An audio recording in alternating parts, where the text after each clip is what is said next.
Did episode 3 feel like a complete downer to anybody else? Alright, first, did you get the title 𝐿𝑻𝑗? Not only did we get the backstory of Echo and a proper introduction to her, but we also see that the echoes of Hawkeye's past, or Clint's past, are coming to haunt him. Very clever. Oh, and he didn't technically lie when he said that Black Widow killed Ronan, because Black Widow did show up and bring him back to being Hawkeye and being part of the Avengers. So that was not a lie. Echo, you're very bad at telling when someone is actually lying or telling the truth. Also, there is a photo of Ronan unmasked. And it's very clear that it is Clint. So I don't know if Vale is gonna like drop that photo to Echo or if she's gonna figure it out on her own. And then Yelena is gonna show up at some point and just kick his teeth in. I mean, this guy has a lot going against him. All he wants to do is go home to his fucking family for Christmas. And now he has to deal with a bunch of crazy bitches that are ruining his holidays. Bitches, man. Do you feel like Clint is going to die by the end of this series and then he passes the mantle on to Kate? I kind of have a feeling that's what's going to happen. I would actually prefer for him to retire because he realizes, okay, if I'm an Avenger, if I'm Hawkeye, I'm going to keep doing these things and I'm not going to be able to spend time with my kids and my kids are getting older, so I'm going to pass this on and no longer be Hawkeye. Because if he just dies, that would be really messed up, like hardcore messed up. But I will miss him being part of the Avengers, even though, you know, he's not really the strongest Avenger in the MCU and there's really no point to him being part of the team despite us being told it's because he's so useless is why the Avengers need him. No, he's like the dad of the group, or maybe grandpa, because that's totally a grandpa thing to do, to take out the hearing aid and not tell someone as they're just yapping away. I honestly wish we could go harder on Hawkeye not being able to hear. I was kind of disappointed that we only got that for a little bit and then they repaired his hearing aid. I would love for it to continue on.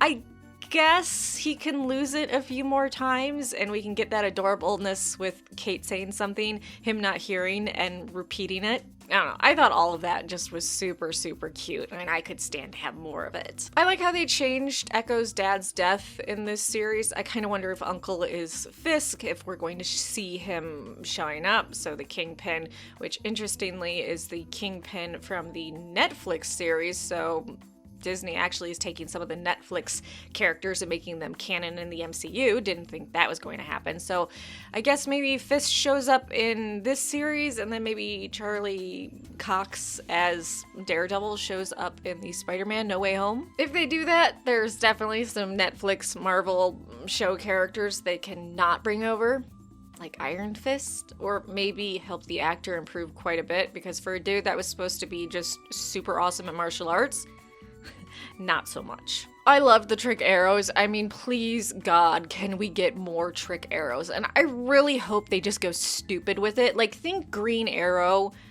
boxing glove arrow. Just stuff like that. I want to see a whole crazy variety. I really hope this isn't the end of all his trick arrows. We need more. One thing I was disappointed about that scene, I watched the promo for it, or a teaser, or maybe it was a trailer. I don't know. I'm elderly. I forget things. But she asks, is this the most dangerous arrow in your arsenal or whatever? And he kind of makes the face. He didn't make it in that scene, and I thought it was hilarious, and I was waiting for it.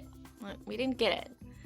So they must have cut that out, because I didn't see him make the face that he made in the promo, teaser, trailer, whatever it was. I'm disappointed. I think it was an absolutely stupid way to end the episode. We know Jack isn't going to do anything to him. Kate's gonna go around the corner and be like, oh, hey, no, this is my buddy Clint. He's helping me with some stuff. And then the stepdad, or future stepdad, is gonna be like, something's going on. I need to take this guy out. So now Clint has a bunch of crazy bitches on him and that guy. He cannot catch a break. Though I guess if he did catch a break, it wouldn't make an exciting series, would it be? By the way, did you see that Hawkeye is the lowest viewership of any of the Marvel shows on Disney Plus as of right now? It's really disappointing. I don't know exactly how I feel about Echo as of right now. I know she's getting her own Disney Plus live action TV show, which is interesting that they decided on that before we even saw her and they saw what the fan response was. Because it was like with Agatha, they waited, saw that everyone just went crazy over her and was like, oh, okay, let's give you a TV series.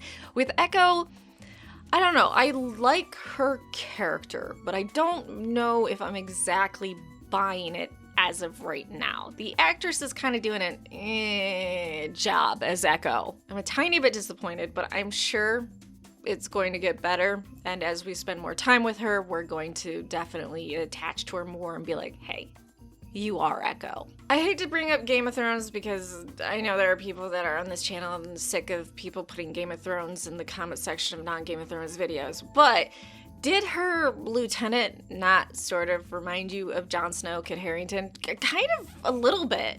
I was like, ooh, it's like a knockoff, off-brand Jon Snow. I really hope that he doesn't die and she just goes berserk over that, though I definitely get that he's into her, but she doesn't seem to be too into him. He actually seems pretty reasonable for being a right-hand man. I mean, he's not really like bloodthirsty. He's willing to like think things out and be rational, where Echo's the one just kind of going ballistic. So I like him, and I hope he stays around to kind of balance her out. The tracksuit mafia cracks me up every time. When I heard that they were bringing them from the comics and going to have them live action, I just thought, this is going to be really stupid. And it's stupidly fun. I love it so much. Tracksuit Mafia is just such a dumb name and such a dumb theme, and that's what makes it wonderful. They were really going for all the feels when they had Maya's dad be killed by Ronan, who just was a total bamf. I loved watching. I know it actually wasn't Jeremy Renner doing it, but Ronan doing all the flips and stuff and just going crazy, because you don't really see that with Hawkeye too much. Like, he's not doing the crazy ninja stuff we saw Ronan doing, so it's just a very different vibe, and I would love to have a series or maybe an episode of just him as Ronan, just going around massacring people, just making tons of orphans, little girls and little boys crying as they watch their parents die in front of them because Clint has a bug up his ass. So, enjoyable episode. I still don't think as good as episode 2, but I'm sure it's gonna only go up from here. But let me know what you thought about this episode. Did you really like the trick arrows, and which one was your favorite? I gotta say the suction cup one was my favorite. Just super epic. Yeah, like, subscribe, let me know what you thought about this episode in the comment section down below.